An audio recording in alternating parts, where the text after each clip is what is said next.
Greeting Commanders! Today we will tell you about the development of the next part of the French arc. The new update will bring a new collection, a new historical commander, changes in AA priority sector and some further Matchmaker improvements.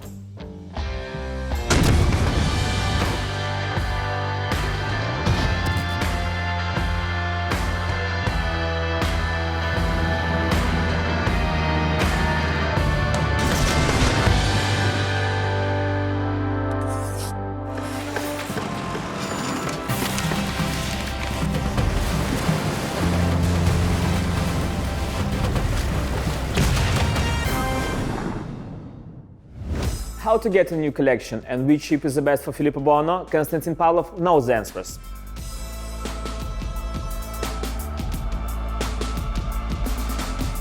Update 0.8.7. What does it bring? A collection, containers, commanders, and the continuation of the French arc. Tier 2 to Tier 8 researchable destroyers will become available, while Tier 9 and Tier 10 will remain locked for now. Kind of an exclusive. Yes, only for those who obtained Mogador in early access in Update 0.8.6. That's cool. Let's go step by step. Where should we start? The collection. As usual, the collection elements will drop from containers dedicated to the French arc. You obtain the first element from them, and then you either gather the rest from the same French containers, or you activate the subscription and receive them from daily containers. For assembling the collection, you'll get standard rewards and the ability to mount a second flag on French ships, or select an alternative camouflage scheme for them. Directives? Directives are basically standard. They're like a pleasant addition to the arc. Completing directives will grant you tokens, which you can spend in the armory to obtain a new commander and other different goodies. Let's talk about the commander. He's unusual. Not only is he historical, but he also has some special talents. Yes, we've prepared a unique commander. He'll join Kuznetsov, Halsey, and Yamamoto, but he's more similar to Kuznetsov in terms of his concept. The new commander will emphasize two features of the French ships, their speed and high rate of fire. Firepower of the main battery guns, but it will increase the chance of causing fire. And the speed, of course. Speed is everything for the French in our game. French destroyers can already accelerate to over 53 knots, and here it will be even faster. The new French commander only reinforces this feature. He'll increase your efficiency for scoring ribbons, as well as receiving and dealing damage. Super, understood. I'd like to return to AA defenses. What's happening with them? In Update 0.8.7, we'll upgrade the mechanics for the priority AA sectors. In fact, this change is being implemented according to feedback from our players. Since their introduction beta testing, they didn't like these mechanics very much, because they required pressing and holding a key. The entire screen dimmed, and then you needed to select either the left or right sectors.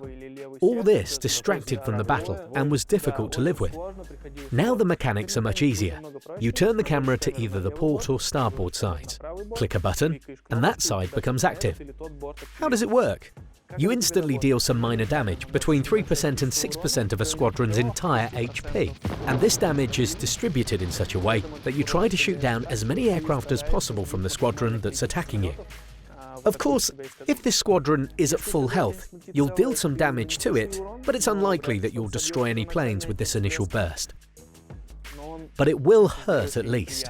Then the continuous damage in the sector that you've selected will gradually increase, according to a graph, until it reaches a straight line, like a plateau. It gradually grows from there, let's say 100% to, roughly speaking, 175%. Then it stays for a specified period of time at 175%. After that, the priority sector switches off and starts to reload, so it reinforces you. But it returns to 100%, right? As it was before the increase? Yes, as it was before the increase. At the same time, the efficiency of the other sector reduces, just as it was in the previous implementation of these mechanics. Once the reload is completed, you can repeat these actions and so on in cycles. Great, so now it's easier. Yes, it is.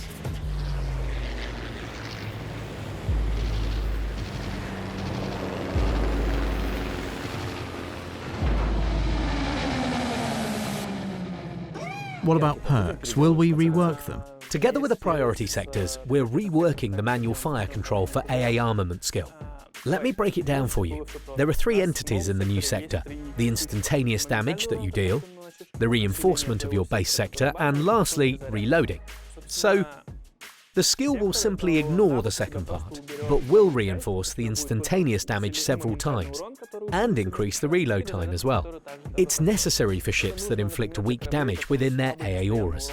For example, Shimakaze. She deals a very insignificant amount of continuous damage, and it makes no sense to reinforce it for just a few percent. However, it makes perfect sense to increase the instantaneous damage. Instead of 3 to 5%, for example, you instantly cause between 9% and 15% damage to a squadron.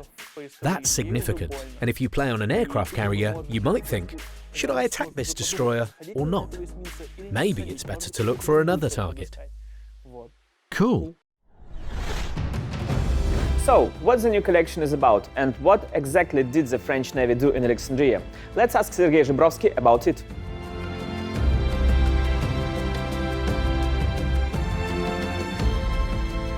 The French arc continues, and we're adding a new French commander to the game, Philippe Boyanot. Когда я выбирал из всех французских исторических. When I was searching for a prominent French naval officer of the 20th century to add into the game, Это был he was one of the best options.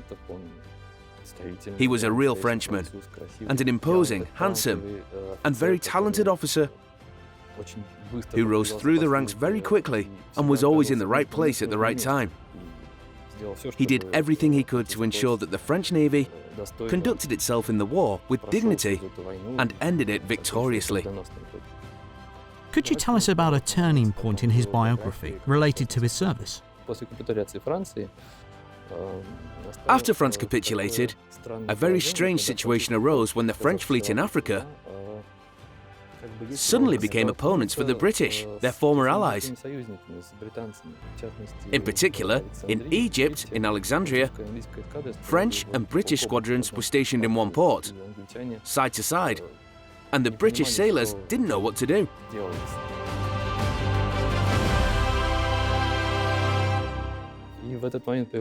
That's when this officer entered the scene. He maintained excellent relationships with both the British and French admirals, and was able to find some common ground for these people, thus preventing any fighting and bloodshed. Honestly, France capitulated, and while this fleet belongs only to this capitulated France, it will not take any part in this war, and in return, you won't attack us either. By doing so, he managed to preserve quite a powerful squadron for the future French Navy when France rejoined the Allies. Having accomplished this, Boyanot went to London, to General de Gaulle, and said, "I'm ready to continue serving France." He was given command of the most powerful ship at that moment, a Le Fantasque-class destroyer leader. He sailed with it to the Atlantic and then onto the Pacific Ocean as the Commander-in-Chief of the naval forces of Free France.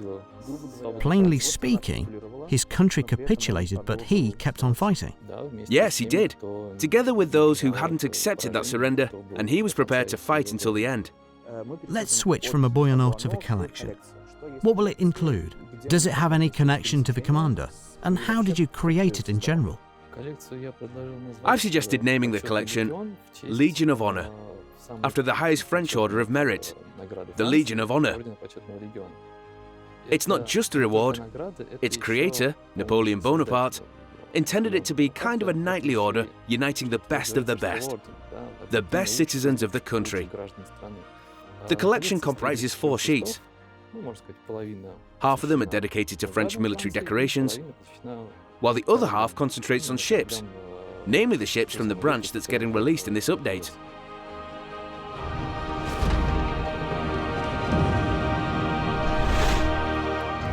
Matchmaking improvements? What is that? How often will you be at the top with your Tier VIII ship? Andrei Lysak will keep it simple.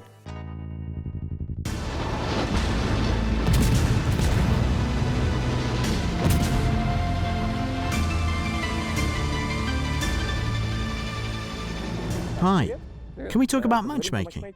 Of course. It's good when you have it, and it's really bad when you don't. We're improving something, right? Yes, a better matchmaker is better for the game. What are we improving? In the upcoming update 0.8.7, we're going to address the issue of how often a player gets into the top or bottom of the list. So we're beginning to control the number of battles and the tier which a person is at. In each range, at the bottom of the list, in the middle, and at the top, or in single-level battles, which will occur sometimes as well. Okay, does it work for a session? The matchmaker holds 20 battles in its memory. For the last 20 battles at each tier, it gathers data about the battles that you've been in, and as soon as this number surpasses the specified number, it says that you're no longer in the queue for this tier, because you've played at this level too much. For example, you're on a Tier 8 ship. The matchmaker says you've played against 10s too much, 8 times already. That's it, you're out of their queue, you won't play against them. So when you play a Tier 8 ship, you'll feel more comfortable, right? Not only at Tier 8, at any tier, you'll be in more comfortable and fair conditions in relation to other tiers. Will it affect the waiting time before a battle? Of course, the waiting time will be affected a little, but our matchmaker works very quickly, and we have certain reserves, some reasonable 10 seconds or so to wait, to allow for a battle to be assembled on more balanced terms.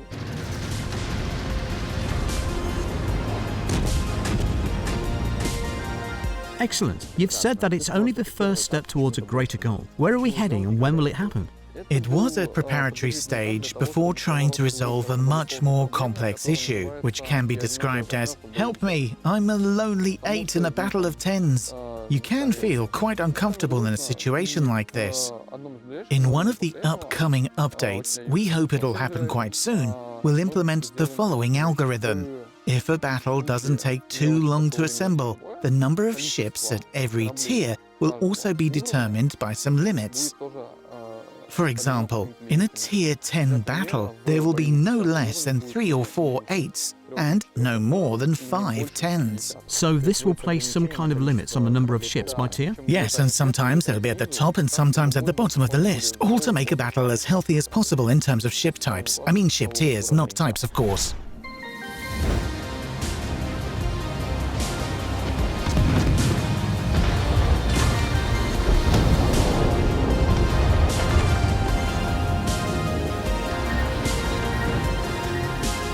So that's it.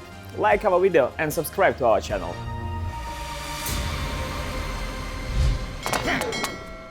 Hey!